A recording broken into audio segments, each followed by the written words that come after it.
सन्नाटा, डर और एक ऐसा रहस्य जो सदियों से जमीन के नीचे दफन था। आज हम पीपल के आखिरी राज की गहराइयों में उतरने वाले हैं। ये सिर्फ कोई आम डरावनी कहानी नहीं है, ये इंसानी लालच और उसके उस खौफनाक अंजाम का सबूत है जिसे सुनकर शायद आज रात आपकी भी नींद उड़ जाए। पिछले हिस्से में हमने देखा था कि कैसे एक शांत सा गांव खौफ के साए में डूब चुका था, लेकिन यकीन मानिए उस पुराने पीपल की जड़ों में जो असली सच छिपा है वो अब बाहर आने वाला है, और वो सच आपकी सोच से भी ज्यादा भयानक है। जरा उस माहौल की कल्पना कीजिए। सूरज ढलते ही गांव में एक ऐसी खामोशी छा जाती थी जो रात के अंधेरे से भी ज्यादा डरावनी थी। हर दरवाजा अंदर से बंद, कोई भूल कर भी बाहर कदम रखने की हिम्मत नहीं कर रहा था। क्यों? क्योंकि अब बात सिर्फ एक भटकती चुड़ैल की नहीं रह गई थी। अब उस घने अंधेरे में दो साए घूम रहे थे। जी हाँ, दो। वो खौफ, वो दम घुट देने वाला सन्नाटा अब दुगना हो चुका था। ऐसा लगता था जैसे मौत खुद गांव के हर दरवाजे पर दस्तक दे रही हो। जब डर हद से गुजर जाता है तो इंसान कुछ भी कर गुजरने को तैयार हो जाता है। गांव के बुजुर्गों ने आखिरकार एक हताश फैसला लिया। उस मनहूस पेड़ को जड़ से खत्म करना ही होगा। सुबह की पहली किरण और 5-6 आदमी हाथों में कुल्हाड़ियां लिए उस पेड़ के पास पहुंच गए। शुरुआत में सब कुछ एकदम शांत था, एक अजीब सी चुभने वाली खामोशी। लेकिन जैसे ही पहली कुल्हाड़ी हवा को चीरते हुए उस विशाल तने पर पड़ी, ठाक, पूरे गांव में एक ऐसी गूंज उठी जिसने सबके रोंगटे खड़े कर दिए। वो प्रहार किसी आम पेड़ पर नहीं था, और उस एक चोट के बाद जो हुआ वो रूह कंपा देने वाला था। प्रकृति जैसे पागल सी हो उठी। हवाएं ऐसे चीखने लगी जैसे कोई असहनीय दर्द में तड़प रहा हो। दिन के उजाले में आसमान अचानक स्याह काला पड़ गया। लेकिन रुकिए, सबसे भयानक नजारा तो अभी बाकी था। उस पेड़ के कटे हुए हिस्से से लाल रंग का, बिल्कुल इंसानी खून जैसा गाढ़ा तरल टपकने लगा। उस पारलौकिक शक्ति ने पूरी तरह से माहौल को अपने कब्जे में ले लिया था।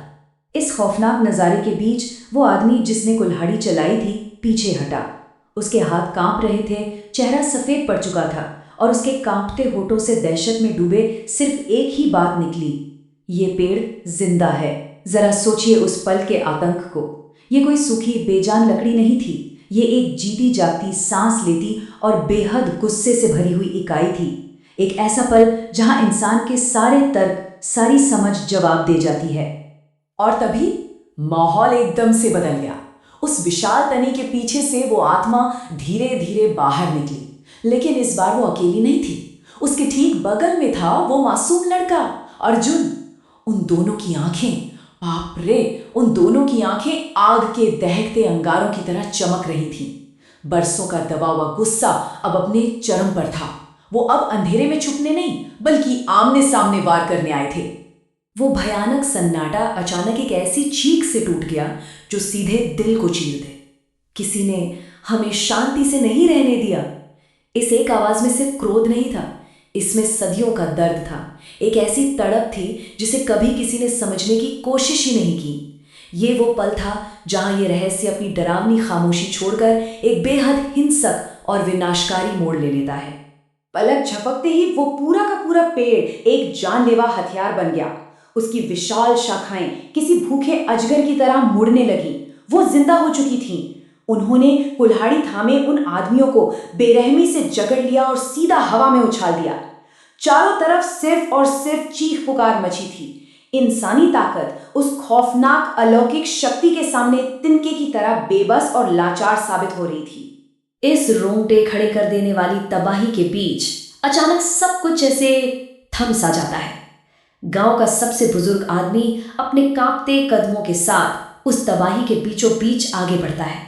उसके हाथ थर थर कांप रहे थे, चेहरे पर मौत का खौफ साफ दिख रहा था, लेकिन फिर भी वो नहीं रुका, क्योंकि अब बात ताकत से नहीं बनने वाली थी। अब उस खौफनाक सच को सामने लाने का वक्त आ गया था। और यहीं से पर्दा उठता है उस काले सच से जिसे उस गांव ने सालों से मिट्टी में दफन कर रखा था। हुआ ये था कि सालों पहले एक बेसहारा औरत की जमीन पर गांव वालों की नीयत खराब हो गई थी। जमीन हथियाने के लिए उन्होंने एक बेहद घिनौना झूठा आरोप गढ़ा, और फिर बिना कुछ सोचे समझे एक बिल्कुल बेगुनाह औरत को बेरहमी से मार डाला। असली राक्षस वो आत्मा नहीं थी, असली राक्षस तो इंसानों के भीतर छिपा वो लालच था। उस बुजुर्ग ने भारी आंखों और कांपती आवाज में सबके सामने वो खौफनाक सच उगल दिया। हम ही असली गुनहगार हैं।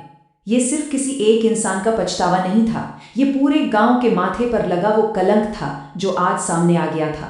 ये साफ हो चुका था कि वो खौफनाक साया कोई शिकारी नहीं बल्कि खुद एक बहुत बड़े, बहुत भयानक अन्याय का शिकार थी। जैसे ही वो सच हवा में गूंजा, सब कुछ बदल गया।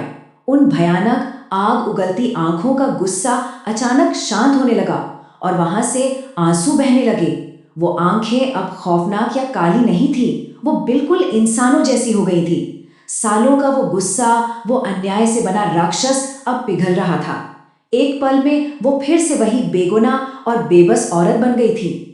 और फिर एक बेहद धीमी और कांपती हुई आवाज गूंजी, मुझे बदला नहीं, सिर्फ सच चाहिए था। जरा इस बात की गहराई को महसूस कीजिए। इस पूरी डरावनी घटना की जड़ में कोई अंधा बदला या खून खराबा था ही नहीं। वो आत्मा तो बस अपना कलंक मिटाना चाहती थी, अपना न्याय मांग रही थी। ये सच में एक ऐसा पल है जो हमें सोचने पर मजबूर कर देता है कि जिसे हम बुराई समझते हैं, क्या वाकई वो बुराई होती है या सिर्फ एक दर्द। और वो सच सामने आते ही एक चमत्कार हुआ। उस विशाल पीपल के चारों तरफ एक इतनी तेज रोशनी फैल गई कि आंखें चौंधियां जाएं। वो मासूम लड़का अर्जुन अचानक आजाद होकर जमीन पर गिर पड़ा। उसकी आंखें अब बिल्कुल नॉर्मल थीं। उस आत्मा ने आखिरी बार पलटकर गांव की तरफ देखा और फिर उस तेज रोशनी में हमेशा हमेशा के लिए घुल गई, जैसे आखिरकार उसे मुक्ति मिल गई हो। एकदम किसी फिल्म के क्लाइमैक्स की तरह, है ना? अगली सुबह जब सूरज निकला तो वो पीपल का पेड़ पूरी तरह से सूख चुका था। उसकी शाखाएं बेजान होकर टूट चुकी थीं। पूरे गांव ने एक गहरी राहत की सांस ली। चलो, अब सब खत्म हुआ, शांति लौट आई। आपको भी ऐसे ही लग रहा होगा, है ना? लेकिन कहानी यहाँ खत्म नहीं होती। कुछ ही दिनों बाद एक डरे हुए बच्चे ने दावा किया कि उसने रात के अंधेरे में उस सूखे पेड़ की जड़ों के पास किसी को खड़े देखा है। पहले तो लोगों ने सोचा बच्चा डर गया होगा, लेकिन जब वो लोग सच देखने वहां पहुंचे तो उनके पैरों तले से जमीन ही खिसक गई।